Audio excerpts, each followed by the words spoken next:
Okay, I'm moving on to page 2 of the practice test. This is number 3. Write and label all of the reciprocal, quotient, and Pythagorean identities. You have to have these memorized. They will not be given to you on the formula sheet at all.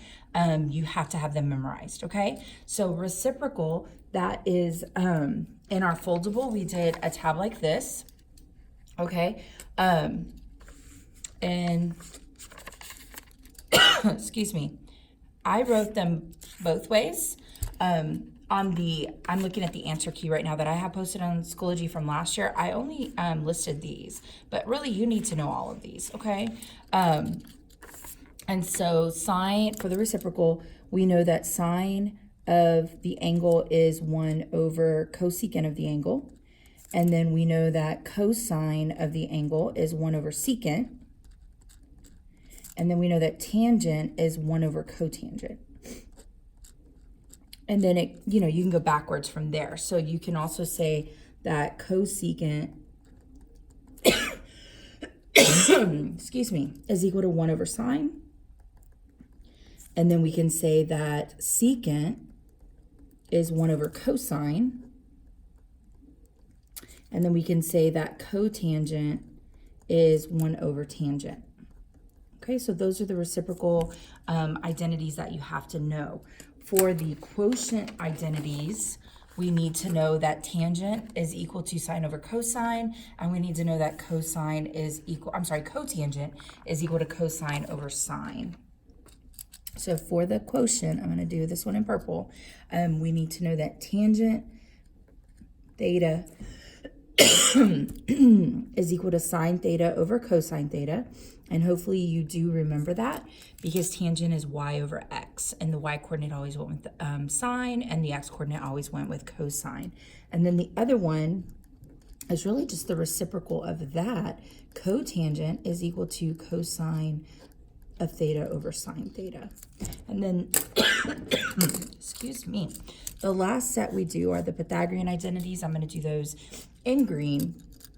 The 3 main ones are that sine squared plus cosine squared is equal to 1. And then we have tangent squared plus 1 is equal to secant squared. And last but not least, we have 1 plus cotangent squared is equal to cosecant squared.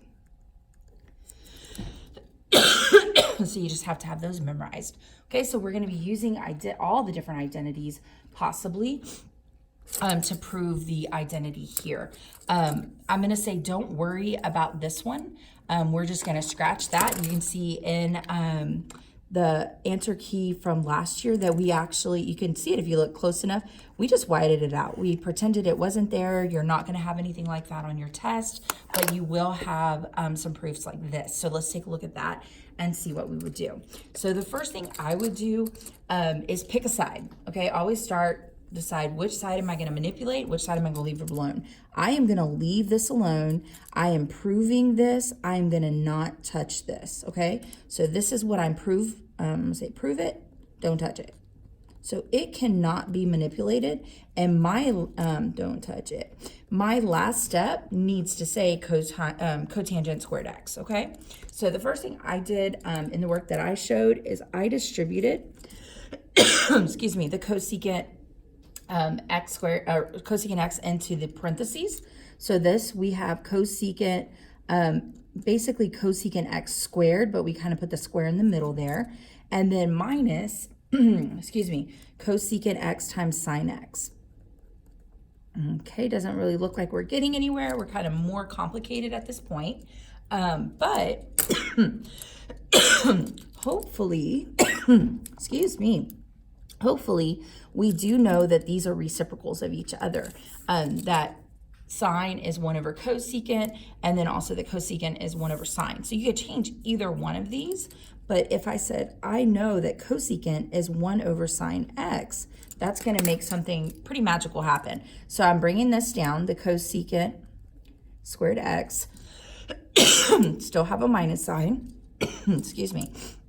This is going to change to 1 over sine x, and then I'm multiplying that still by this sine x that's here. So what happens is these cancel out. So then I just have cosecant squared x minus 1.